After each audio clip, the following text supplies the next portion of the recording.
네, 오늘 말씀은 예레미야서 23장 1절에서 8절 말씀을 통해서 한 의로운 가지라는 제목으로 말씀을 생각해 봤으면 좋겠습니다. 전 요즘도 굉장히 큰 고민이라고 해야 될까 생각이 들더라고요. 예전에 우리 최명찬 목사님께서 간증을 하셨던 것처럼 이제 많은 사람들이 함께 들어있는 그 카톡방에서 김정은도 예수님 믿고 구원받아야 될 불쌍한 영혼이다. 이 사람에게도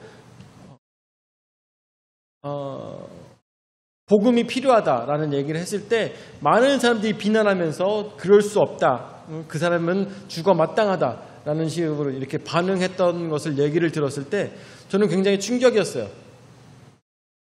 여러분들은 어떻게 생각하시나요? 여러분들은 만약에 조두순 같은 사람이 예수님을 믿어서 나중에 천국에 간다고 하면 그것이 합당한 일일까요? 불합리한 일일까요? 우리 교회는 참 희망이 있어요. 네, 희망이 있는 거예요. 조두순같이 나쁜 사람과 조두순처럼 못된 사람이다 할지라도 아무리 세상에 못된 사람이다 할지라도 예수님 믿고 구원받아야 될 권리? 네, 이유가 있는 것입니다. 그 이유가 있는 것이에요. 왜냐하면 하나님 보시기에는 그놈이 그놈이고 저놈이 저놈이기 때문이에요. 저라고 해서 조두순보다 더 잘난 거 없고 저라고 해서 그보다 덜 죄를 짓고 살아가는 것은 아닐 것이라는 것이죠. 하나님 앞에 섰을 때는 김정은도 마찬가지일 것입니다. 김정은도 마찬가지로 그 사람도 결국에는 하나님 앞에 섰을 때는 어떤 다른 사람들과 마찬가지로 죄 앞에서는 아마 다 더러운 인간일 수밖에 없는 것이죠. 그렇기 때문에 그 사람조차도 하나님께서는 사랑하시고 계시다는 것을 우리는 인정하고 있어야 되고 또한 그렇기 때문에 그 사람에게도 구원이 필요한 것이며 그 사람에게도 복음이 필요하다는 것을 우리는 언제나 생각하고 있어야 되는 것이고 그것이 바로 하나님의 마음이고 하나님께서 우리에게 알려주신 예수 그리스도를 통해서 알려주신 사랑이다라는 것에 대해서 우리는 언제나 생각하고 있어야 되는 것이죠. 그런데 감정적으로는 어떻습니까? 감정적으로는 솔직히 받아주고 싶지 않아요. 감정적으로는 도저히 이해가 되기 쉽지 않습니다. 그렇지만 하나님의 마음을 우리는 언제나 생각하며 살아야 된다라는 것이죠. 왜 그럴까요? 자신의 아들도 죽인 로마인들을 하나님께서는 어떻게 구원하시고자 하는 계획이 있으셨기 때문에 사도 바울을 거기까지 보내신 것 아니겠습니까? 여러분들 예전에 우리 여선교회 충청지방 여선교회 함께 모여서 예배를 드렸어요. 예배를 드리면서 이런 얘기를 했습니다. 자, 나중에 우리가 천국에 갔을 때 천국에 내가 만약에 죽었다 싶을 때 나를 죽인 살인자가 용서하기 힘들겠느냐 아니면 내 아들을 죽인 자를 용서하는 것이 더 힘들겠느냐 라고 물어봤어요. 어떻게 생각하십니까 여러분들? 여러분들 어떻게 했어요? 나를 죽인 사람을 용서하기가 더 어려울까요? 아니면 내 자식을 죽인 사람이 용서하는 게 더 힘들까요? 내 자식을 죽인 사람은 용서까지 거 내가 악의 화신이 되겠어 라는 생각을 가지고 내가 귀신이 돼서라도 그놈은 꼭 평범하게 죽지 못하게 만들겠어 라는 감정을 갖는 게 사람 아니겠습니까? 그럼에도 불구하고 하나님께서는 예수 그리스도를 죽인 유대인들과 로마인들을 위해서 어떻게 구원의 계획을 가지고 계셨다는 것을 보았을 때 이것은 얼마나 커다란 사랑일까를 우리는 생각해 봐야 된다는 것입니다. 그렇기 때문에 작은 우리 인간들의 생각만을 가지고 어떻게 하나님의 사랑을 이해할 수가 있겠으며 어떻게 하나님의 그 커다란 마음을 우리는 생각할 수가 있겠습니까? 어떠한 방법으로도 우리는 아마 그 하나님을 이해할 수가 없을 것입니다. 어느 철학자가 그런 얘기를 했어요. 어느 철학자. 무슨 얘기를 했냐면 세상에 이러한 일들이 벌어지는 것을 보았을 때 나는 신이라는 것을 도저히 이해할 수가 없다 라고 얘기했어요. 여러분들 이해 가십니까? 세상에 이런 일들, 정말 더럽고 추악한 일들 많이 일어나는데 이러한 일들을 보았을 때 나는 신이 있다는 것을 이해할 수가 없다. 신이 있다면 어떻게 이렇게 둘 수 있겠느냐 라고 이야기했습니다. 그러자 옆에 있던 철학자가 뭐라고 했냐면 내 이해의 테두리 안에 있는 신이라면 나는 신으로 생각하지 않을 거다 라고 얘기했습니다. 무슨 얘기인지 아시겠어요? 여러분들, 왕이 있어요. 왕은 지혜로워야 됩니다. 그런데 이 왕이 지혜로운 게 내 이해 안에 있으면 나는 저 사람에 대해서 존경심이 들지 않을 것입니다. 그런데 저 왕의 지혜가 나보다 월등히 뛰어나서 내가 상상도 못할 지혜를 가지고 세상을 다스리고 있다면 그 왕에 대해서 어떻게 하겠습니까? 존경할 마음이 생기겠죠. 그렇겠죠. 우리는 뭐라고 합니까? 나는 이 세상에 이루어지는 모든 일들에 대해서 도저히 이해할 수가 없어. 신이 있다는 것에 대해서 이해할 수 없다고 얘기하지만 이 모든 일들이 일어나는 것에 대해서 이해할 수 있는 수준의 신이라면 우리가 신으로서 모실 이유도 없다라는 것입니다. 이해가 가요? 너무 어려운가? 이해가 가겠죠? 지금 저 따라오고 계시죠? 자, 그런 점에서 우리가 이 하나님께서 우리에게 어떠한 말씀을 하시는가 이것들에 대해서 아까 최명철 목사님의 간증을 또 여러분들에게 예를 들었었는데 그런 것들을 한번 생각해 보시면서 첫 번째로 악한 목자들의 소행에 대해서 한번 생각해 보도록 하겠습니다. 악한 목자들의 소행. 1절 말씀에 보니까 여호와의 말씀이니라 내 목장의 양떼를 멸하며 흩어지게 하는 목자에게 화 있으리라. 그러므로 이스라엘의 하나님 여호와께서 내 백성을 기르는 목자에게 이와 같이 말씀하시니라. 너희가 내 양떼를 흩으며 그것을 몰아내고 돌보지 아니하였더라. 보라 내가 너희의 악행 때문에 너희에게 보응하리라. 여호와의 말씀이니라. 아멘.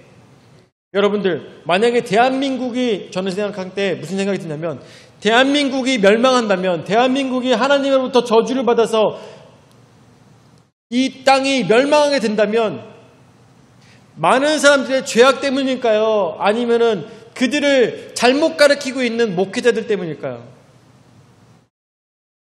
어떤 생각이 드십니까?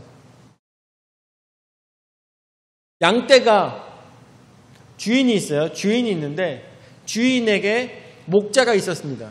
근데 그 목자가 양을 잘못 몰아서 양떼가 강물에 다 빠져 죽었어요. 그러면은 주인은 양을 탓할까요? 목자를 탓할까요? 목자겠죠. 그렇죠? 목자일 겁니다. 대한민국이 망하게 된다면 누구의 탓일까요? 죄를 지은 사람들의 탓일까요? 목자의 탓일까요? 저는 생각했을 때 여기선 잘못 가르친 목자가 그 화를 피할 수 없을 겁니다. 저는 그렇게 생각해요. 근데 여러분들 최명철 목사님께서 말씀해 주셨던 그 안에는 최명철 목사님을 비난했던 그 많은 사람들 중에는 저는 생각했을 때 목자의 역할을 하는 사람들도 분명히 있었을 겁니다. 그런데 하나님께서 진정 원하시는 방법은 무엇일까요? 사랑과 용서이고 함께 화합이며 모든 자에게 구원이 필요해야 되는데 어떠한 자는 구원이 필요가 없을 정도로 악한 자가 있을 수 있겠냐는 말입니다. 제가 볼 때는 분명하게 잘못 가르치고 있다는 겁니다. 잘못 가르치고 있는 것이. 여기 1절서부터 2절까지 말씀에 나오는 것처럼 양떼를 멸하며 흩어지게 하는 목자에게 화 있으리라 말씀하십니다. 양에게 화가 있는 것이 아니라 누구에게? 목자에게 화가 있다는 것입니다. 잘못 가르치고 있는 목자에게, 잘못 인도하고 있는 목자에게 화가 있다는 것이죠. 그러므로 인해서 어디에 화가 생긴다고요? 이스라엘에 화가 있다라는 것을 하나님께서는 말씀하고 계시는 것입니다. 이 무엇 때문에? 악한 목자들의 소행 때문에 생긴다라는 것입니다. 두 번째로, 그렇지만 그럼에도 불구하고 하나님께서는 두 번째로 다시 양떼를 모으실 것입니다. 악한 목자에 의해서 이 양떼들이 흩어졌지만 하나님께서는 그 양떼들을 다시 모으신다고 말씀하십니다. 3절 말씀에 내가 내 양떼에 남은 것을 그 몰려갔던 모든 지방에서 모아 다시 그 우리에게로 들어오게 하리니 그들의 생육이 번성할 것이며 내가 그들을 기르는 목자들을 그들 위에 세우리니 그들이 다시는 두려워하거나 놀라거나 잃어버리지 아니하리라. 여호와의 말씀이니라 라고 했습니다. 다시 그 양떼들을 모은다고 말씀하십니다. 흩어졌던 양떼들을 하나님께서는 다시 모은다고 하십니다. 여러분들, 이 예언적 말씀을 한번 잘 생각하셔야 돼요. 흩어졌던 이 양떼들이 다 흩어졌지만 하나님께서는 다시 모은다고 하십니다. 여러분들, 이 양떼가 언제 흩어졌는지 기억나십니까? 언제 흩어졌어요? 언제? 바벨론의 침공에 의해서 양떼들이 다 흩어졌었죠. 또 언제 흩어졌습니까? 유대 전쟁 때 이 나라를 잃어버리게 되면서 완전히 나라가 다 사라졌죠.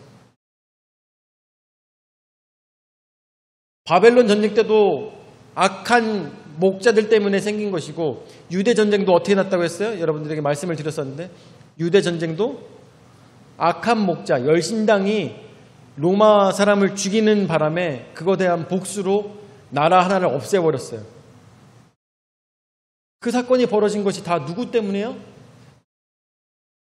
하나님의 이름으로 행동한다는 사람들 때문에 그런 일들이 벌어졌어요. 결국 무슨 얘기냐? 목자는 그 행동을 조심해야 된다는 것입니다. 목자는 생각을 잘해야 된다는 것이에요. 목자는 그 행동 거지에 말 하나조차도 조심해야 된다는 것이죠. 여러분들, 저만 목자예요? 여러분들 다 목자입니다. 여러분들 다 양떼가 있어요.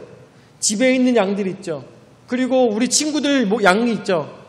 그리고 집사, 권사, 전도사, 목사, 성도들조차도 모두에게 다 맡겨진 사명이 있고 우리가 목자로서 올바른 역할을 해야 됩니다.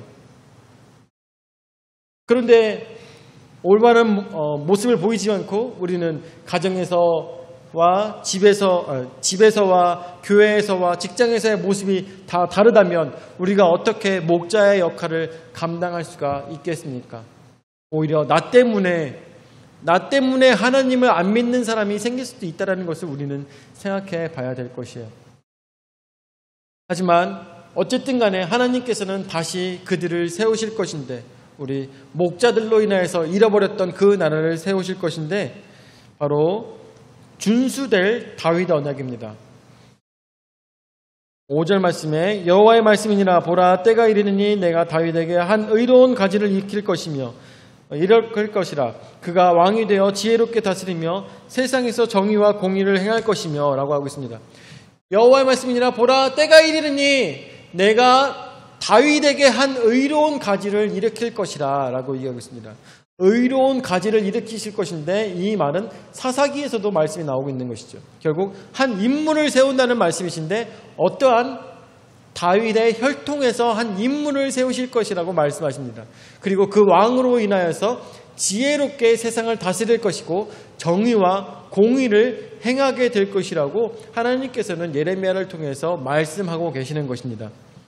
6절 말씀에 보니까 그의 날에 유다는 구원을 받겠고 이스라엘은 평안히 살 것이며 그의 이름은 여호와 우리의 공이라 일컬음을 받으리라 라고 하고 있습니다.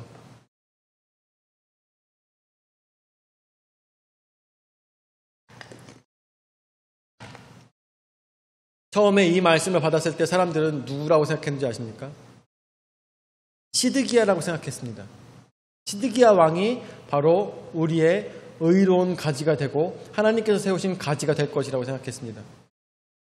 정의와 공의로 세상을, 이스라엘을, 유다를 다스릴 것이라고 생각했습니다. 근데 여러분들 어떻게 됐어요? 시드기야가 유대의 마지막 왕이 되었던 것을 생각했을 때 사람들의 생각과 다른 그러한 하나님의 뜻을 우리는 생각해야 될 것이죠. 그렇다면 하나님께서는 진정 이 말씀을 통해서 다윗의 자손을 통하여서 하나님께서 구원하신다고 하는데 누구를 일으키시는 것일까요? 누구겠어요? 여기 이 말씀 때문에 이스라엘 백성들이 버리지 못한 희망, 바로 메시아 사상이 있는 것입니다. 시드기야가 아니었어. 그럼 누굴까? 누가 오는 것일까? 누가 다윗의 자손으로 우리를 구원할 것인가? 이 어려운 세상 속에서 우리나라를 어떻게 누가 구할 것인가? 라고 메시아 사상을 가지고 많은 사람들이 왕을 기다렸던 것입니다. 그리고 네 번째로 출애굽보다 더 놀라운 구원의 날을 이룰 것인데, 7절 말씀에 그러므로 여호와의 말씀이니라 보라 날이 이르리니 그들이 다시는 이스라엘 자손을 애굽 땅에서 인도하여 내신 여호와의 사심으로 맹세하지 아니하고 이스라엘 집 자손을 북쪽 땅 그 모든 쫓겨났던 나라에서 인도하여 내신 여호와의 사심으로 맹세할 것이며 그들이 자기 땅에 살리라 하시니라 라고 했습니다. 하나님께서는 출애굽보다 더 놀라운 구원의 날을 이루실 것인데, 그것을 누구를 통해서? 메시아를 통해서 이루실 것입니다. 그 메시아는 누구입니까? 유다를 구원하시기 위해서 오신 분입니까? 이스라엘을 구원하시기 위해서 오신 분입니까? 아니죠. 바로 온 세상을 구원하시기로 오신 영원한 우리의 왕이신 예수 그리스도를 말씀하고 계시는 것입니다. 그분으로 인하여서 여러분들 흩어졌던 주님 앞에 예배드리던 자들이 함께 모이게 된 것입니다. 유다 전쟁을 통해서 많은 이스라엘 민족들은 다 흩어지게 되면서 디아스포라가 되었습니다. 각각 나라에 가가지고 자신의 정체성을 잃어버리지 않기 위해서 최선을 다하며 매일매일 성경 말씀을 읽으며 그 말씀대로 메시아가 우리에게 올 것이다 라면서 2000년을 기다리고 난 다음에 지금 건국된 것이 지금의 이스라엘인 것이죠. 그들은 지금도 메시아를 기다리고 있습니다. 그 회복의 날, 그 거룩한 날을 기다리고 있습니다. 그런데 진정 회복과 정의와 공의의 날은 언제입니까? 예수님께서 다시 오시는 그날이 바로 그날이 될 것입니다. 오늘 하나님 말씀, 한 의로운 가지를 우리에게 주신다고 하였습니다. 이 의로운 가지는 누구에게서 난? 다윗의 혈통으로 난 가지가 우리에게 나타난다는 것입니다. 그 가지를 통하여서 우리는 구원을 얻게 될 것이고 정의와 공의를 지키는 나라가 될 것이라고 했습니다. 이 세상은 인간이 다스리는 한 정의와 공의는 절대로 세워질 수가 없습니다. 어느 나라가 바로 이 나라가 되겠습니까? 어느 나라가 바로 이스라엘 민족을 모은 그 때가 되겠습니까? 어느 나라가 이 모든 것들을 이룬 나라, 영원한 나라가 될 수가 있겠습니까? 결국 그것은 하늘나라밖에 없다라는 걸 생각하면서 흩어진 하나님의 사람들, 하나님께 예배드리는 샘족, 우리 같은 그러한 아름다운 신앙인들을 하나님께서는 찾으시는 것을 생각하시면서, 그래, 나도 오늘 믿음으로 더욱더 살아야지, 나도 오늘 하나님 오시나 예수님 오시는 그날까지 최선을 다하며 믿음으로 살아야지, 그래, 나도 목자이기 때문에 오늘도 양을 흩트는 목자가 아니라 양을 모으는 목자가 되기 위해서 하나님의 뜻을 더욱더 깊이 알아야지 라고 고민하시는 풍성한 침례의 모든 성도들 되시기를 예수 이름으로 축원을 드립니다. 아멘. 선한 역사하시는 주여 은혜와 선을 감사를 드립니다. 오늘도 말씀을 통해서 우리가 깊이 깨달아 할 수 있도록 인도하여 주심을 감사를 드립니다. 아버지, 오늘도 저희와 함께 하셔서 말씀 속에서 하나님께서 진정 원하시고 뜻하시는 길들이 무엇인지 깨달아 할 수 있도록 인도하여 주시옵소서. 나도 목자로서 주의 일들을 올바르게 행하고자 합니다. 주여, 나의 욕심과 나의 뜻으로만 목자의 역할을 감당하는 것이 아니라 오로지 주인의 뜻과 주인이 말씀하시는 것을 우리가 귀 기울여 듣는 우리의 올바른 신앙이 될 수 있도록 인도하여 주시옵고, 다른 사람을 미워하고 비방하고 헐뜯는 것보다는 사랑하며 안아주며 도와주고 기쁨으로 이 세상 살아갈 수 있도록 인도하여 주시옵소서. 오늘도 하나님께만 영광 올려드려오며 사랑이 많으신 예수님의 이름으로 기도드립니다. 아멘. 이제는 자기 몸버려 죽기까지 우리 죄를 담당하신 구주 예수 그리스도의 은혜와 자기 외아들을 주기까지 우리를 사랑하신 아버지 하나님의 무한하신 사랑과 성령 하나님의 감화 감동 역사 교제 위로 내주하시는 은혜가 하나님의 뜻을 기억하며 오로지 마지막 그 공의와 정의가 세워지는 그 나라 천국에서 하나님을 뵙고자 하는 모든 성도들 머리 위에 영원히 함께 하실지어다. 아멘.